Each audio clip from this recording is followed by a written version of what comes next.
The era of the Wild in the Zelda series is an era of mystery in terms of its history and lore. A time frame set so far apart from every other telling of the kingdom that the past is a time becoming long forgotten. Not to mention that the entire kingdom was destroyed during the Great Calamity, essentially wiping parts of history into rubble.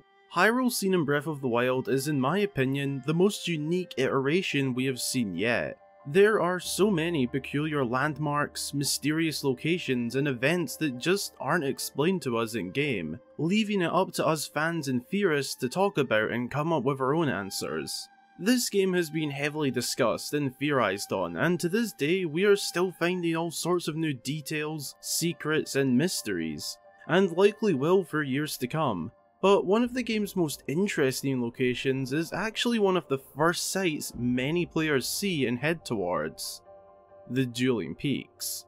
This landmark is one of the centerpieces of Hyrule, two large mountains that rise together, creating what looks like a mountain that has been split right down the middle. Unless it was a mountain split down the middle. During the game's opening segment on the Great Plateau, the newly revealed King of Hyrule directs Link to head to Kakariko Village, which is accessible by following the paths through the Dueling Peaks, which is why so many players come across this landmark first. But whilst it looks like nothing more than a spectacular sight to see, there might be a lot more to the story. Also, real quick before we start, I have been ramping up my activity on Patreon, and have a little plug at the end of the video, so be sure to stick around for that and channel memberships if you're interested.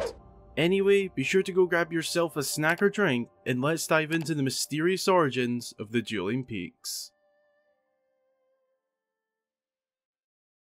Firstly, what do we know about the Dueling Peaks? Well, besides from them being one of the most unique and beautiful landmarks the Zelda series has ever seen, sorry Midna, well, we know that they are in the Dueling Peaks region. This is due to the fact that one of the towers that recently rose from the ground is right next to the peaks. Along with that, there are also two Sheikah shrines in the higher levels of the mountain, with one actually being at the peak of peaks. This is useful information to know, as it gives us a fair indication to some of the history of the landmark, as we know the Sheikah built these shrines and other advanced technology a very long time ago. Those are the major details about the peaks. Smaller ones to note would be the Scoble River running through the crack of the mountain, the Bokoblin camp housed by the river, and the Dueling Peaks stable, which has a rather odd secret. The majority of the residents there are actually twins, an odd detail that passes by many players, but I think it's more of just a funny joke or nod to the Dueling Peaks, as they can also be known as Twin Peaks. There isn't a lot known about this place, as are many landmarks and structures across Hyrule, due to the damage caused by the Great Calamity as it wiped so many innocent people out, people who knew the history of Hyrule but never had the chance to pass it on to the next generation. However, there are a few survivors in their elderly years that we can meet in the game, one of which is Shay, an old man who lives at the lakeside stable within the Faron jungles. Judging by his looks, he could be anywhere between 60 and 100 plus years old. The typical lifespan of a Hylian is around 100 years from what I could find, so Shay is likely from around the time of the Great Calamity, or shortly after, and my god, well done to this man for surviving what must have been some testing times following the attack. If Link talks to Shay, he will tell him an old legend that goes as follows. Hey, buddy, got a map?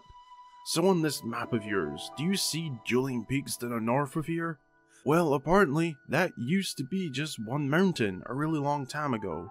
The legend says a dragon god split the mountain in half to forge a way through, and that's how it went from 1 to 2. Recently, some are even saying they've seen the shadow of a large creature on the surface of Lake Floria.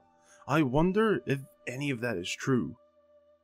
The instant thought after hearing this is that the legend is implying that Farosh, the elemental dragon of electricity, split the mountain in half, creating the Dueling Peaks. And whilst that's a convincing story, I believe it is in fact wrong. Or at least partially wrong. You see, my main question is that why would Farosh, a peaceful deity of the land, do something of destructive nature like splitting a mountain in half for the sake of getting somewhere? I mean, it's a dragon, right? They can just fly around surely. I actually believe there is a different origin to this mountain.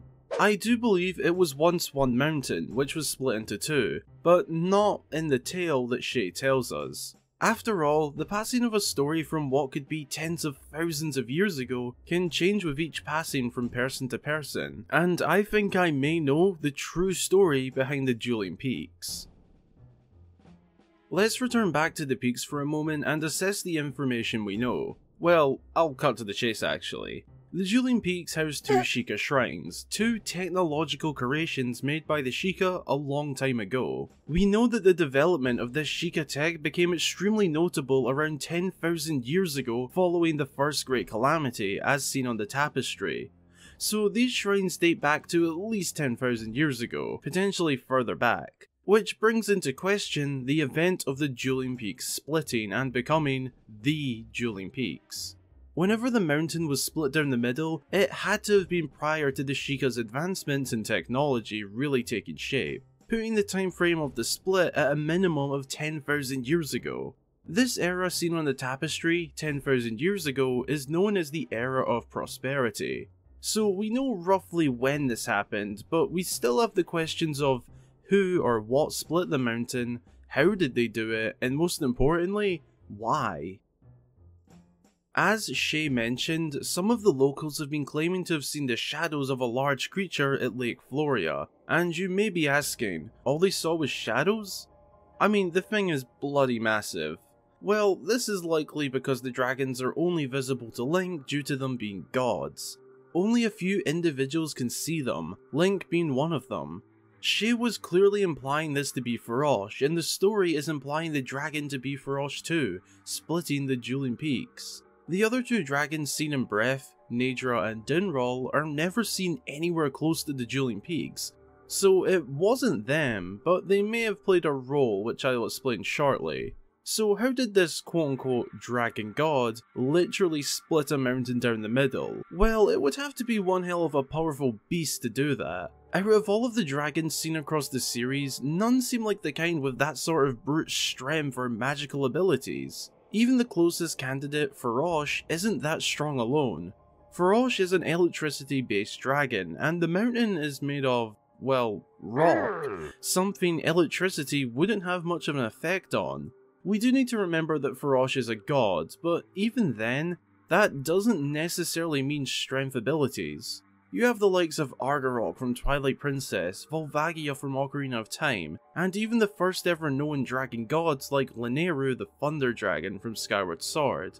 But would any of them or creatures like them do this? No, that's unlikely. Rather, I think this is the cause of a battle. A dragon battle. If you haven't noticed already, Breath of the Wild has tons of skeletal remains scattered across the land, from colossal leviathan remains to Molduga ribcages and Hinox remains, but most importantly for this video, dragon remains. There are a ton of remains that appear to be the remains of dragons, most notable being the remains found at Dragonbone Mire. I mean, it's in the name, there is no way this isn't the remains of an ancient dragon. I don't know about you, but I get the impression ancient Hyrule 10,000 years ago was heavily populated by colossal beasts like giant Hinox and other massive monsters, Molduga filling the deserts far and wide, and of course, dragons roaming the land. It's clear to me now, and evident by all of the past games in the Zelda series, dragons once ruled Hyrule freely, in the same way animals like deer, fox and birds do now. 10,000 years ago is very much considered to be ancient times now, and I believe whilst civilization was growing and expanding across the kingdom of Hyrule, the wildlife was still the more dominant species. Almost like our world, once the wildlife was more in control than we were. My theory is that during these ancient times, the dragons that roamed Hyrule were of a wide variety. Peaceful, herbivores, carnivores, destructive, armoured, and of course, deities. During this time, they were essentially running riot in the land, as that's likely how it was in ancient Hyrule. Before the Sheikah began developing everything, the royal family expanded across the land, and Hyrule became a highly populated kingdom. I'm not saying Hyrule was a jungle or war zone of dragons. I'm just saying creatures like dragons were much more prominent back then. What happened to the peaks? Well, I believe that with all of the dragons roaming the land, during fighting between themselves, they may have accidentally hit the mountain and split it clean in two.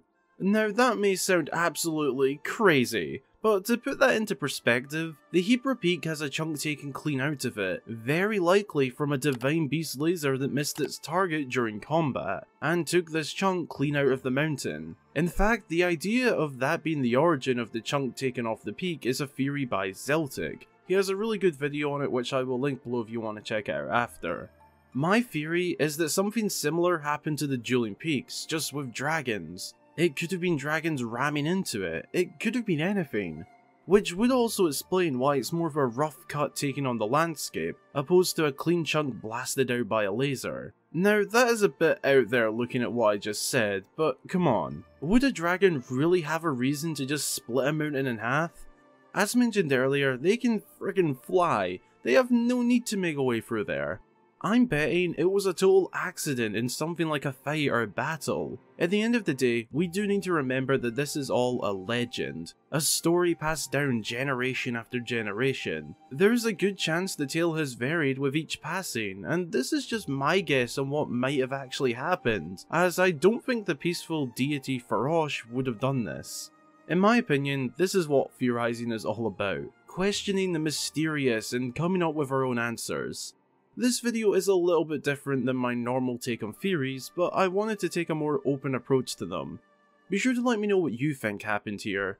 Do you think this is the work of Farosh, as implied by Shay, or do you agree with me, or do you think something else happened? Let me know in the comments below. Thanks a ton for checking out the video, I really hope you enjoyed it. If you did, be sure to drop a like, and why not consider subscribing to the channel for more amazing Zelda content. I don't plug this often, but if you're able to, please go give my Patreon page a check out and consider supporting the channel on a monthly basis. It's by no means necessary, but if you would like to go the extra mile and get some perks / rewards, then feel free to check it out. Along with that, I am also working on bringing channel memberships to the channel, so look out for that soon. On that note, thank you to all of my current Patreon supporters for your generous support. It really means the world to me. Again, thanks for watching, and until the next time, I've been Hyrule Gamer.